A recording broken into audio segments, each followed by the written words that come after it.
அன்பு உள்ளங்கள் அனைவருக்கும் வணக்கம். நான் உங்கள் கார்த்திக். ரொம்ப நாளுக்கு அப்புறம் சந்திக்கிறோம்.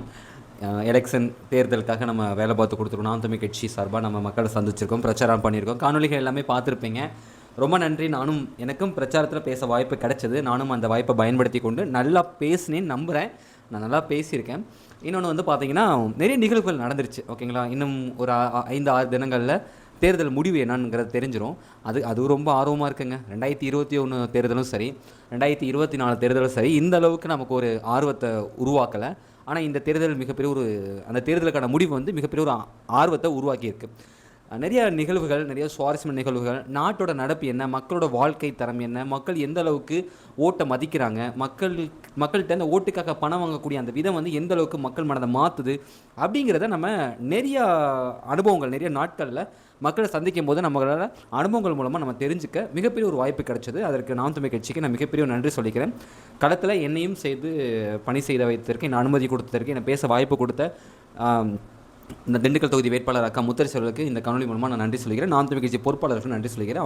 அவங்க வந்து வாய்ப்பு கொடுக்கலன்னா கண்டிப்பாக என்னால் பேசியிருக்க முடியாது. இது எல்லாமே நடந்துருச்சுங்க.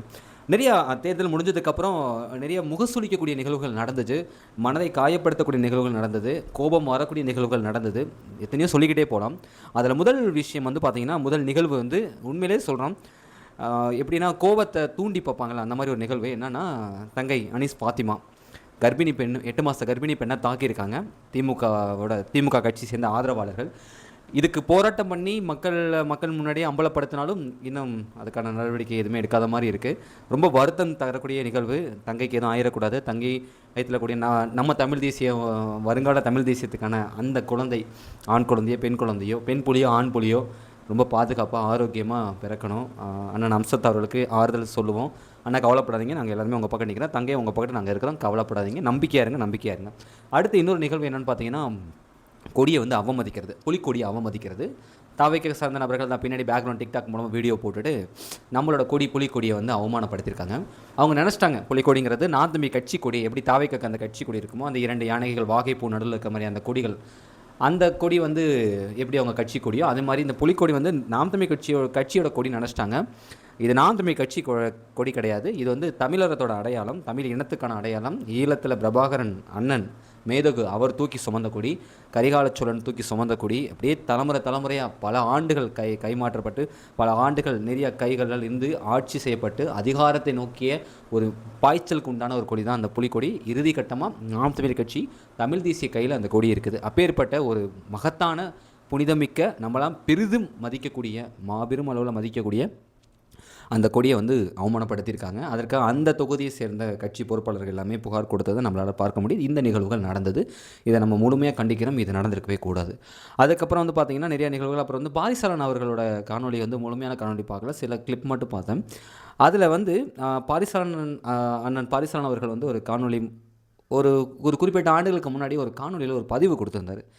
என்ன பதிவுனா, நிறைய அது கேட்குறாரு, உங்களை ஆதரிக்கக்கூடிய, உங்கள் பின்னாடி வரக்கூடிய, உங்கள் தமிழ் தேசியத்தை ஏற்றுக்கொள்ளக்கூடிய இளைஞர்களுக்கு நீங்கள் என்ன சொல்ல விரும்புகிறீங்க அப்படின்னு அந்த நெறியாளர் கேட்கக்கூடிய கேள்விக்கு பாரிசாலன் அவர்கள் என்ன சொல்லியிருப்பார்னா, ஒழுக்கம் முக்கியம். அதாவது பின்தொடர்ந்து வருபவங்கள்டே ஒழுக்கம் இருக்கணும்னு சொல்லக்கூடிய சகோதரர் பாரிசாலன் அவர்கள் விஜய் வந்து ஆதரிக்கிறதா நான் கேள்விப்பட்டேன். அந்த காணொலியில் நான் முழுமையாக பார்க்கல. முழுக்க விஜய் ஆதரித்து தான் பேசியிருப்பார். விஜய் அவர்கள்ட்ட மட்டும் நம்ம எந்த விதமான ஒழுக்கங்கள் நம்மளால் பார்க்க முடியும்? தனிப்பட்ட ரீதியாகவும் சரி, கட்சி ரீதியாகவும் சரி, என்ன ஒழுக்கங்கள் அவர் பார்த்தாருன்னு எனக்கு தெரியல. உங்களை பின்தொடரக்கூடிய நபர்கள்ட்டையே ஒழுக்கம் எதிர்பார்க்கக்கூடிய சகோதரர் பாரிசாலன் அவர்கள், நீங்கள் ஆதரிக்கக்கூடிய ஒரு கட்சிக்கு, நீங்கள் தான் ஆதரிக்கிறீங்க, அந்த கட்சியை ஆதரிக்கக்கூடிய ஒரு தலைமைக்கு ஒழுக்கங்கிறது ரொம்ப முக்கியம்ல. ஓகேங்களா? நான் கண்மூடித்தனமாக வந்து அவர் வந்து நான் குற்றம் சாட்டலை, விஜய் அவர்களை குற்றம் சாட்டலை, நல்ல மனிதர். ஓகேங்களா? ஆனால் நடத்தை, சில நடவடிக்கைகள், அரசியல் ரீதியான நடவடிக்கைகள், தனிப்பட்ட ரீதியான நடவடிக்கைகள், செய்திகள் பார்க்கும்பொழுது நமக்குள்ளே இந்த கேள்விகள் உருவாகுது. நமக்கு மட்டும் இல்லை, பொதுமக்களுக்கே இந்த கேள்விகள் உருவாகியிருக்கும். முக்கியமாக பெண்கள் மத்தியில் மிகப்பெரிய ஒரு அதிருப்தி ஏற்படுத்தியது தான் சமீபமாக நடந்த அவர் தனிப்பட்ட வாழ்க்கை சம்மந்தப்பட்ட நிகழ்வுகள், அதற்கு அவர் ஆற்றிய எதிர்வினைகள், இது எல்லாமே இது ஒரு பக்கம் இருக்கட்டும். இந்த மாதிரி இது பாரிசாலன் அவர்கள் நோக்கிய ஒரு கேள்வி. உங்களை ஆதரிக்கக்கூடியவங்களுக்கு ஒழுக்கம் ரொம்ப முக்கியம் சொல்லக்கூடிய சகோதரர் பாரிசாலன் அவர்கள், நீங்கள் ஆதரிக்கக்கூடிய ஒரு கட்சியின் தலைவருக்கு அது இருக்கணும்ல. நீங்கள் உங்களை பின்தொடர் நபருக்கே இருக்கும் பொழுது ஆதிக்க நபருக்கு இருக்கணும்னு நினைப்பீங்கன்னு நம்புகிறேன். ஆனால் எந்த பார்வையில் நீங்கள் அவரை ஆதரிக்கிறீங்கன்னு தெரியல. இது ஒரு அவரை நோக்கி ஒரு கேள்வியாக கூட இருக்கலாம். என் மனசில் தோன்ற கருத்தை நான் பதிவு பண்ணிடுறேன். இந்த மாதிரி நிகழ்வுகள் நடந்திருக்கு. அனீஸ் ஃபாத்திமா தங்கைக்கான நிகழ்வு, சோகமான நிகழ்வு, கொடிய அவமானப்படுத்திய நிகழ்வு, இதெல்லாம் ஏற்றுக்கொள்ளவே முடியாது. தமிழ் தேசியவாதிகள் நாங்கள், நாம் தமிழ் கட்சி ஆதரவாளர் நாங்கள் இது முழுமையாக நாங்கள் எதிர்க்கிறோம். ஓகேங்களா? அடுத்த கட்டமாக என்னென்னு பார்த்தீங்கன்னா, தேர்தலுக்கான முடிவு. இந்த தேர்தலுக்கான முடிவை என்னோடய பார்வையில் நான் எப்படி பார்க்குறேன்னா, ஒரு குழப்பம் நிறைந்ததாகவும் இருக்குது. இது நம்ம சரியாக ஒரு கணிப்பு எடுக்க முடியல, எவ்வளோ வரும் அப்படிங்கிற கணிப்பு எடுக்க முடியல. ஆனால் நாம் தமிழ் கட்சி சார்பாக நான் களத்தில் நின்று வாக்கு சேகரிக்கும் பொழுது நான் என்ன உணர்ந்தேன், நாம் தமிழ் கட்சி சார்பாக நம்ம வாக்கு சேகரிக்கும் போது நான் என்ன உணர்ந்தேன்னு பார்த்தீங்கன்னா, மக்களிடத்தில் மிகப்பெரிய ஒரு வரவேற்பு இருக்குங்கிறத நம்மளால் தவிர்க்க முடியாது. மக்கள் இதற்கு முன்னாடி வரவேற்ற மக்களோட அணுகுமுறை வேறு, இப்போ உள்ள தமிழக மக்களோட அணுகுமுறை வேறு. இதை நான் முழுமையாக என்னோட கண்ணார பார்த்தேன். இத்தனை ஆண்டு காலம், 15 ஆண்டு காலம் காலத்தில் சந்தித்த இடைத்தேர்தல், நாடாளுமன்ற தேர்தல், சட்டமன்ற தேர்தல், எல்லா தேர்தலையும் மக்கள் யாருமே பொதுவெளியில் காசு கொடுத்தது கிடையாது. ஓகேங்களா? இந்த 2026 நடத்தப்பட்ட இந்த தேர்தல், சட்டமன்ற தமிழ்நாட்டுக்கான தேர்தல், முதலமைச்சருக்கான தேர்தலில் தான் வெளிப்படைத்தன்மையாகவே மக்கள் நேரடியாக களத்துக்கு பொதுமக்கள் முன்னாடி தன்னால் என்ன முடியுமோ அதை பரிசாகவும் அன்பளிப்பாகவும் கொடுத்ததை நம்மளால் பார்க்க முடிந்தது. இந்த அளவுக்கு மக்கள் முன்னெடுக்க ஆரம்பிச்சிட்டாங்க. இன்னொரு சுவாரஸ்யமான நிகழ்வு என்ன செய்தின்னு பார்த்தீங்கன்னா, இது வரைக்கும் தமிழ் தேசியத்தை ஆதரிக்கக்கூடியவங்க வெளிப்படுத்திக்க மாட்டாங்க. நான் நாம் தமிழ் கட்சிக்கு ஓட்டு போடுறேன் அப்படின்னு சொல்லி வெளிப்படுத்திக்க மாட்டாங்க. தமிழ் தேசியத்தை ஆதரிக்கிறேன், எனக்கு மாற்று அரசு வேணுங்கிறத வெளிப்படுத்திக்க மாட்டாங்க. ஆனால் இந்த தேர்தலில் தன்னிச்சையாகவே நிறைய இளைஞர்கள் தன்னோட அடையாளத்தை வெளிப்படுத்திக்கிட்டாங்க. நான் யார் பக்கம், நான் யாரை ஆதரிக்கிறேன், எனக்கு யார் வேணும், இந்த அரசியல் எதை நோக்கி இருக்கணும் அப்படிங்கிறத அவங்க வெளிப்படையாக வெளிப்படுத்தினதை நம்மளால் பார்க்க முடியுது. இந்த நிகழ்வும் நடந்தது. ஓகேங்களா? இந்த நிகழ்வு நடந்தது. இது மிகப்பெரிய அளவில் ஒரு வைரலான ஒரு நிகழ்வு, அனைவராலும் பாராட்டப்பட்டது. எல்லா கட்சிகளும் ஸ்தம்பிச்சு போன நிகழ்வு. இன்ஸ்டாகிராமில் பண்ண ஊரில் உனக்கு ஒரு மேடை, மானில் உனக்கு ஒரு மஞ்சம் அப்படிங்கிற, வானில் உனக்கு ஒரு மஞ்சம் அப்படிங்கிற அந்த பாடலுக்கான ரீல்ஸ் வீடியோ, இது மூலமாக நம்ம தெரிஞ்சுக்க முடியும் இந்த மாதிரியான நிகழ்வு. இதை தாண்டி நிறைய மக்கள் பார்த்தீங்கன்னா டிஎம்கே கொடுக்கக்கூடிய காசை வாங்கிக்கிட்டாங்க, ஏடிஎம்கே கொடுக்கக்கூடிய காசை வாங்கிட்டாங்க, டிவிகேவும் சில இடங்களில் காசு கொடுத்துருக்காங்க. அதையும் மக்கள் வாங்கினதுக்கப்புறமும் ஒரு சில மக்கள், எல்லா மக்களும் கிடையாது, ஒரு சில மக்கள் சிந்திக்க ஆரம்பிச்சிட்டாங்க. இதை நம்மளால் கட்சியில் களத்தில் என்னால் பார்க்க முடிந்தது. இது மிகப்பெரிய ஒரு மாற்றத்துக்கு வழிவகுக்கும் நம்பிக்கை எனக்கு உருவானது. அடுத்து என்னன்னு பார்த்தீங்கன்னா, சரி ஓகே, இது எப்படி வெற்றி நோக்கி பயணிக்கும்?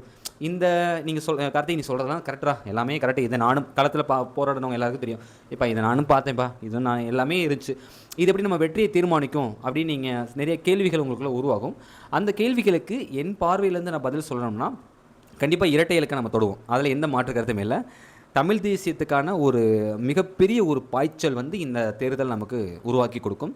ஒரு தமிழ் தேசியத்தோட முக்கியத்துவம் என்னங்கிறத மக்கள் உணர்றதுக்கான ஒரு தேர்தலாக இந்த தேர்தல் முடிவு இருக்கும். இன்னொன்று, சட்டமன்றத்துக்குள்ளே நாம் தமிழ் கட்சி சேர்ந்த நபர்கள், நாம் தமிழ் கட்சி சட்டமன்ற வேட்பாளராக போட்டி போட்ட நம் உறவுகள் உள்ளே போய் மிகப்பெரிய ஒரு அதிர்வையும், அரசாங்கத்தை நோக்கி இத்தனை ஆண்டுகாலம் நடந்த சட்டவிரோதமான செயல்கள், சட்டத்துக்கான குற்றங்கள், ஊழல் பற்றிய எல்லா செய்திகளையும் தகவல்களை வைத்துக்கொண்டு சட்டமன்றத்தில் மக்களுக்கான ஒரு ஆட்சியை நடத்துவாங்க நம்பிக்கை எனக்கு இருக்குது. அதுக்கு சட்டமன்றத்துக்குள்ளே நம்ம நாம் தமிழ் கட்சி உள்ளே போக போகிறாங்க. இந்த நம்பிக்கை எனக்கு இருக்குது. கண்டிப்பாக நடக்கும் நம்பிக்கை எனக்கு இருக்குது. இந்த 2026 தேர்தல் முடிவில் நாம் தமிழ் கட்சி சார்பாக சட்டமன்றத்திற்கு போகக்கூடிய வேட்பாளர் இருக்காங்க பார்த்தீங்களா, வெற்றி வேட்பாளர்கள் இவங்க மூலமாக தான் வரக்கூடிய 2029 சரி, 2031 சரி, நான் தமிழ் தேசியத்துக்கான வெற்றியை தீர்மானிக்க போகுது. அண்ணன் சீமான் அவர்கள் சட்டமன்றத்துக்கு போகிறது உறுதி. காரைக்குடி வெற்றி வேட்பாளர் அண்ணன் தான். ஏன்னா அந்தளவுக்கு ஒரு அதிர்வை தமிழ் தேசியவாதிகள், இளைஞர்கள் அந்த களத்தில் ஏற்படுத்தினது நம்ம எல்லாருமே பார்த்தோம். அதை நம்ம மறுக்கவே முடியாது. அவங்க எல்லாத்துக்கும் ஹேட்ஸ் ஆஃப். இந்த தேர்தலில், இந்த 2020 நடந்த சட்டமன்ற தேர்தலில் வெற்றி பெற்றதுக்கப்புறம் உள்ளே போகக்கூடிய நம்மளோட வெற்றி வேட்பாளர் இருக்காங்க பார்த்தீங்களா, நாம் தமிழ் கட்சி வேட்பாளர்கள், சட்டமன்ற உறுப்பினர்கள் இருக்காங்க பார்த்தீங்களா, இவங்க ஏற்படுத்தக்கூடிய அதிர்வுகள், இவங்க ஆளும் அரசை நோக்கி எடுத்துக்கிற கேள்விகள் மூலமாக, இவங்களோட நடத்தைகளோட அரசியல்கள், இவங்க மக்களுக்கு செய்யக்கூடிய நலத்திட்டங்கள் மூலமாக தான் அடுத்து வரக்கூடிய தேர்தலில் தமிழ் தேசியத்தோட வளர்ச்சி நிர்ணயிக்கப்படும். அது ரொம்ப முக்கியம். அதை நான் முழுமையாக நம்புகிறேன். இது இவங்க பண்ணுவாங்க. உள்ளே போகக்கூடிய சட்டமன்ற வேட்பாளர்கள் எல்லாருமே செய்யக்கூடிய அரசியலும் சரி, மக்களுக்காக நிற்கக்கூடிய பணிகளையும் பார்த்து கண்டிப்பாக மாபெரும் ஒரு ஆதரவை தமிழ் தேசியம் எடுக்க போது.